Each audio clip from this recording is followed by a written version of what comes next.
A 170 today is not the same as a 170 5 years ago. Of course, the number is the same, it might look the same and feel the same, but in terms of admissions, it actually gets you less. Think of LSAT scores like money. If everybody suddenly has more money, prices go up. The number doesn't change, but the value of it has changed. Same thing is happening with LSAT scores. We've got more people applying, LSAT scores rising, higher medians, which means that your LSAT score exists in a tougher environment than in the past, tougher than what most online advice is based on. And this is where people get burned in admissions. They Google LSAT median for X law school, they see a number, and they think, I'm above that number, so I should be competitive. And that logic used to work, but it doesn't work the same way anymore because published LSAT medians are backward looking. They describe last year or 2 years ago, not this year. And law schools are not admitting to last year's standards, they are admitting to protect or raise their next medians. And so if you're watching this and you're thinking, am I already behind? Don't worry. This is not about scaring you, it's about updating your mental model because the biggest mistake applicants make right now is not having a bad LSAT score, it's using outdated assumptions about what that number means. And so today I'm going to show you what LSAT score inflation actually is, what the newest ABA 509 data actually shows, and why people with solid scores are getting waitlisted or rejected, and most importantly, how smart applicants are still winning in this environment. But before we go any further, we've got to slow down and define one thing clearly because LSAT score inflation sounds like jargon. And if it stays vague, it's useless. And so I want to make this concrete for you. LSAT score inflation does not mean that the LSAT is getting easier or that law schools are lowering standards or that your LSAT score is fake or doesn't count. None of that is true. LSAT score inflation means this. More people are scoring high at the same time, and law schools are responding by raising their expectations. That is it. Imagine a law school that used to see only a handful of 170 plus scores, a decent number of mid 160s, and the long tail below that. In that world, a 165 might stand out. But imagine that same school today in 2026. Instead of just a few 170s, they're getting hundreds of applicants with 170 plus scores. And so now these law schools have options. So what do? Of course, they're not going to change the rules publicly. They're not going to make any dramatic announcement. They're just going to quietly raise the bar. And this is where people misunderstand medians. A median is not a target or a cutoff, and it's also not a promise. It is simply a measure of last year's admitted class. The median is the middle score of the class after admissions is complete, which means it is a result, not a benchmark or a bar to clear. Law schools don't say, we admit students with a 165 median. They say, we want to end up with a 165 median or, of course, preferably higher. And so they work backwards. They aim above the published median to protect it. That's how LSAT score inflation works. So here's a simple way to think about it. If a school reports a 165 LSAT median, admissions is usually thinking a 166 would be safer, a 167 would be better, and a 165 again would be risky because medians function like a kind of reputational currency. Rankings are impacted, alumni care about this, donors certainly care about it, and administrators care as well. No one gets rewarded for maintaining last year's median, but admissions can get punished for reducing or lowering the medians. And so when applicant volume increases, as happened both this year and last year, the school can afford to wait, they can afford to be picky. They can pass on applicants who would have gotten in a couple of years back without any hesitation. That's why score inflation feels invisible, because nothing officially changes, but of course, outcomes do. People will say things like, I was above the median, I had good numbers, this was supposed to be a safety school, and then they get confused when they're waitlisted or rejected. And the explanation is the LSAT score distribution. What it means is that the crowd around you got stronger and there was more competition. That is the consequence of the inflation. And so let's get into the specifics with the new ABA 509 reports. Every year, law schools publish ABA 509 disclosures. They are required to submit numbers on their classes to the American Bar Association. These are required reports that include things like the LSAT median, the 25th percentile, the 75th percentile, and other various admission stats. This is official data. This is not gossip on Reddit or TikTok or the forums and such. Now, the first big takeaway I want you to note from these reports is that across all ABA-approved law schools, the average LSAT median went up by 1.79 points in just 1 year. That is nearly 2 full points across basically every law school in just one cycle. That is a massive shift. Now, only 3 law schools had their LSAT medians go down from 2024 to 2025. So this was not a mixed year where a bunch of schools went up and a bunch of schools went down. This was a massive tidal wave.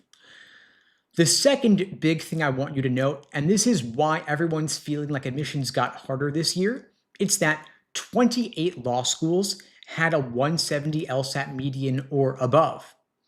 Go back 10 years, only 5 law schools had a median of 170 or above. So we went from 5 law schools 170 plus to 28 law schools with 170 plus LSAT median. And so if you're wondering why it feels like 170 is the new normal, that is why. That is the distribution. And across those 28 schools with 170 plus medians, none of them decreased their LSAT medians this year. Some went up, some stayed flat, but basically nobody is moving backward. That is inflation. Now, this is not just limited to the top 14 law schools. It's not just Harvard and Yale and Stanford.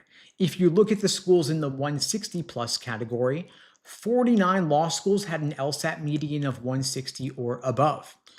23 law schools increased their medians by 2 points, 45 increased by 1 point, 23 stayed the same, and basically none of them dropped in a meaningful way. Again, this is inflation. It's not just one law school doing something weird, it is the entire system. Now, if we zoom out compared to 10 years ago, almost every ABA-approved law school increased its LSAT median, some by as much as 13 points. And the average increase in LSAT medians over that 10-year period was 5 points. Now, 5 points is a lot. That could be the difference between paying scholarship versus getting a scholarship versus paying sticker, getting in versus getting waitlisted and it being a safety school versus a reach school. So when someone says to you, oh, your LSAT score is pretty good, the question is, good compared to what? Good compared to what year? Because the meaning of the number depends on the context. It's all relative. So in plain English, the simplest way to translate all the jargon, all the data is if you're using an admission strategy based on old medians, you're playing the wrong game because the medians have changed. And when the medians change, there are a number of downstream consequences. Who gets in, who gets waitlisted, who gets scholarships, and how safe a law school really is. And so when I say LSAT score inflation, this is not meant to be a philosophical point. This is not meant to be inside baseball here. I'm saying to you that the new ABA 509 data shows that the entire curve shifted upward. And you can look this up for yourself. You can Google Harvard Law School, Yale Law School, Stanford Law School 509 reports, and you could see all the numbers for yourself and compare them year to year.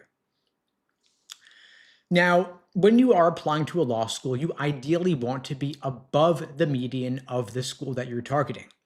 But you don't want to be just above the median because law schools are admitting to protect their medians. It's not like if last year's median was a 165, if you're at a 166 or 167, you're automatically competitive. Admissions is already looking at last year's medians and they're thinking to themselves, if we repeat last year's exact pattern, we could slip down in the rankings. So they are already aiming higher, meaning that you've got to aim even higher than they are aiming. And so if last year was 165, they're already targeting 167 as their median, so you want to be at 169, 170. And the data shows that law schools themselves are susceptible to the optics of a 169 versus a 170. In other words, the 170 being in the 170s looks a lot better than being in the 160s, even if the difference is only a single point. And so don't settle for the 169, shoot higher, shoot for the 170 to maximize your odds of admission. And consider that applicant volume is up, high scores are up, and schools themselves are aiming higher. And so you want to get more than just a point or two above last year's median in order to counter the score inflation.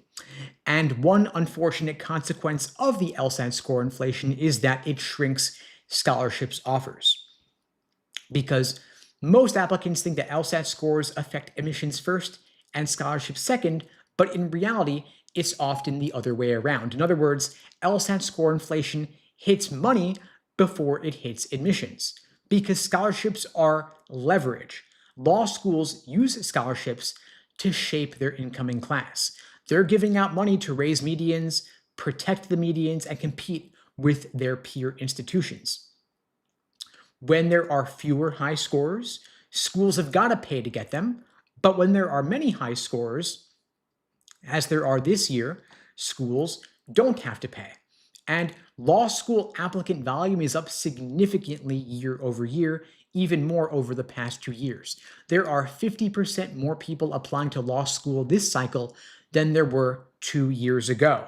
So for every 100 applicants 2 years ago, there are now 150 applicants, and law schools are not increasing class sizes accordingly. They're increasing them a little bit, but not a ton. And so scholarship leverage is not increasing to the same extent. In other words, applicant growth outpaced seat growth, and so as a consequence, there is less money available with the same LSAT numbers. So if you want to get the same money you would have gotten 2 years ago, you've got to have a much higher LSAT score to compensate.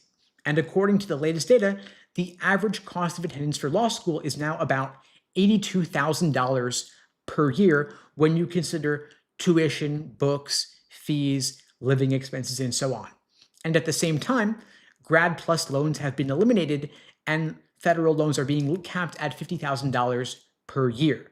And so if your scholarship shrinks by even $10,000 a year or $15,000 a year, that turns into more private loans, higher interest, and more financial stress. And so LSAT inflation is not just a problem for admissions, it is also a problem for your debt. And law schools don't need to lower scholarships openly, they just reallocate them. They give the biggest awards to the very top, and it ends up squeezing everybody else. So you've got to negotiate harder. Law schools know that when they're oversubscribed, they're going to fill seats easily, and they're already safely at their medians. They don't feel the same pressure to improve their offers. And so you've got to negotiate harder. And the best way to put yourself in a stronger negotiating position is by having stronger numbers, higher LSAT score, higher GPA. And of course, your undergraduate GPA is already likely pretty fixed at this stage. So the biggest and best thing you can do to increase your negotiation leverage is to apply with a higher LSAT score.